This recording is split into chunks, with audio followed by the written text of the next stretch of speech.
Hey everybody, I'm Macy Bolt, outpatient PT and TA with the older adult division of ICE Physio.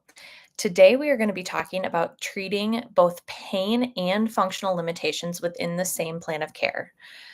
This is something that took me a lot of practice and repetition to improve my skills with because it's so easy to get that tunnel vision when someone comes to you with specific knee pain or back pain.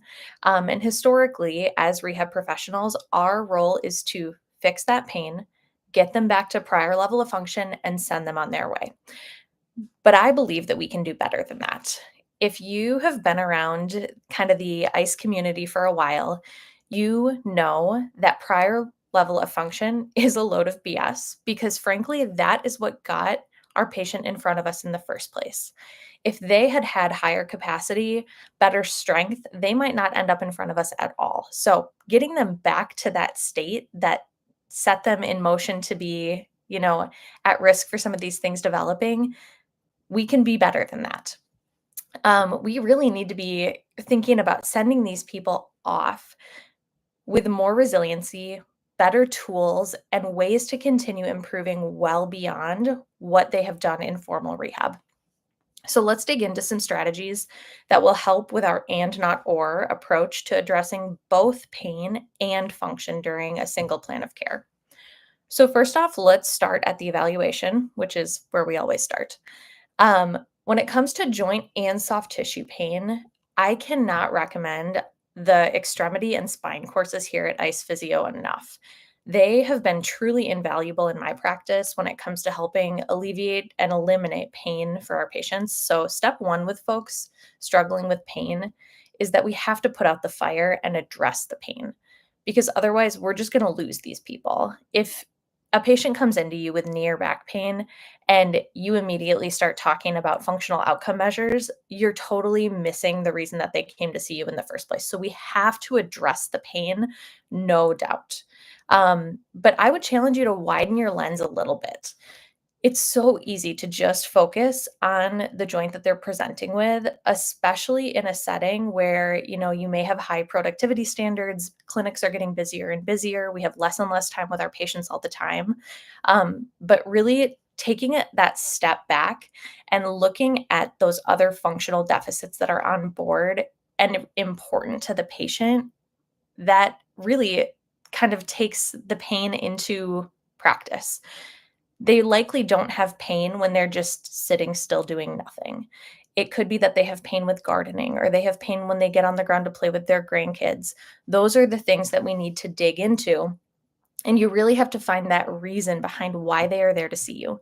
Because of all the patients I've ever treated, I can count on one hand the number of people who said, I want to get out of pain so that I can continue to sit on my couch and do nothing. Um, these people want to do something with their bodies and with their lives. And so it's our job to figure out what that why is, even if they don't know it. We can kind of puzzle it together, figure it out together, and um, really create that kind of therapeutic alliance that way. So if we can really dig in that day one, do a stellar subjective interview and learn what makes our patient tick, what makes them kind of what brings them joy, what are their goals, what do they want to get back to doing, it helps cast a wide enough net with our plan of care that we can not only change their joint pain and get that feeling better, but we can literally change their lives and their function too. In order to do this, I often use the patient specific functional scale or the PSFS. It's a subjective tool and it really helps dig into the why and those activities that are important to the patient that they want to improve upon and return to. Then I always do something in my objective examination that allows me to, in some way, whether that be directly or roundabout, assess the activity or components of the activities that they want to get back to and that they are struggling with.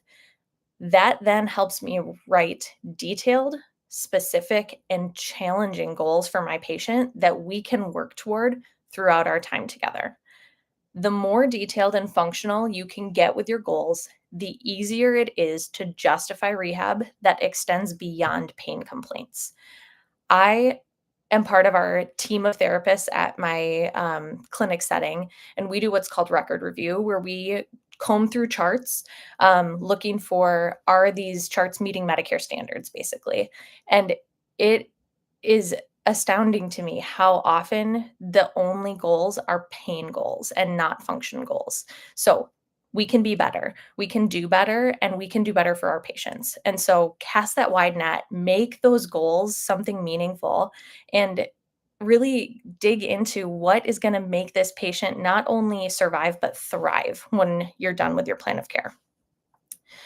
So now let's dig into actually putting this into practice, because I have absolutely been caught in the cycle of being 3 to 4 visits in, and that stubborn hip pain is still hanging around.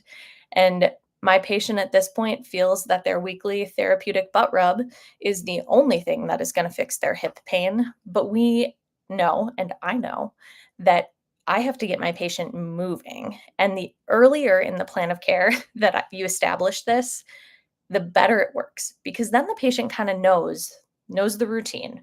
They can kind of come to expect a combination that includes both some pain modulation and some feel good stuff, um, as well as some more challenging things in exercise. One thing we need to remember, and that sometimes I think especially older adult clinicians forget, is that we know how to use our hands and we need to be using our manual skills to our advantage. I think manual therapy can be so valuable in pain control and really, really can create great buy-in with a lot of these patients who do have more pain on board.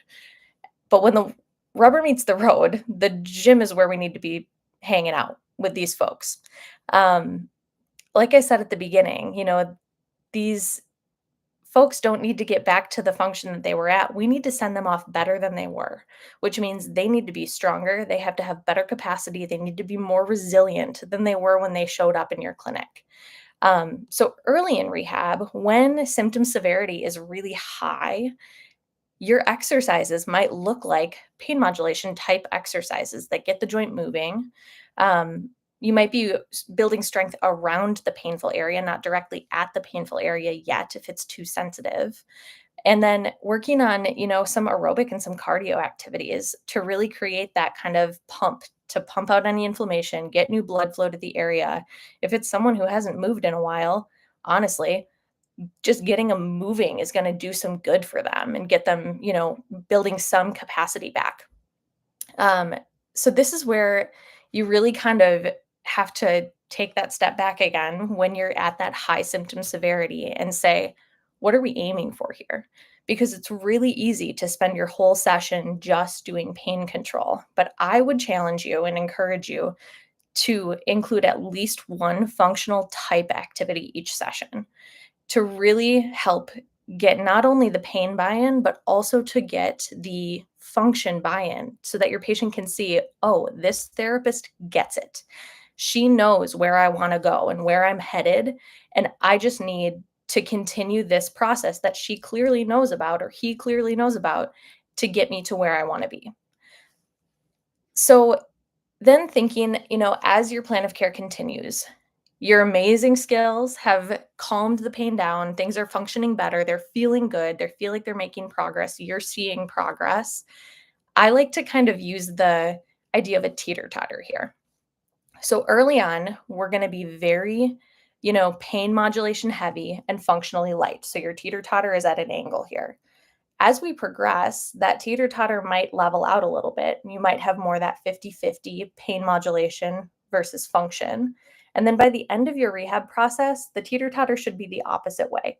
Your session is going to be really, really functional and strength building, dynamic gait, balance training, all of that stuff that is really going to help build that true capacity and resilience for your patients so that you can really help them be really beyond that prior level of function. Really, we're not in we I I struggle with this because we are in the business of changing pain, but for so many of these people, the pain is a product of a lifestyle. And so by encouraging these people to move and creating opportunities for them to succeed in movement like we can and do in rehab every single day, we are not just changing people's pain. We truly are changing their longevity and their lives. And I do not want any of you to take this lightly because this is a job that we have the honor to do. And we really get to push this narrative with folks that they can take control of their life back. And that is such a powerful, powerful thing. So if you are looking to get more experience implementing these kind of techniques, this mindset, please join us at an upcoming live course. We will be in Boise, Idaho, August 23rd and 24th, Burlington, New Jersey, and Scottsdale, Arizona on September 27th, 28th.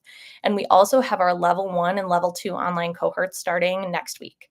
Thank you so much for joining me today, and go out there and change some lives.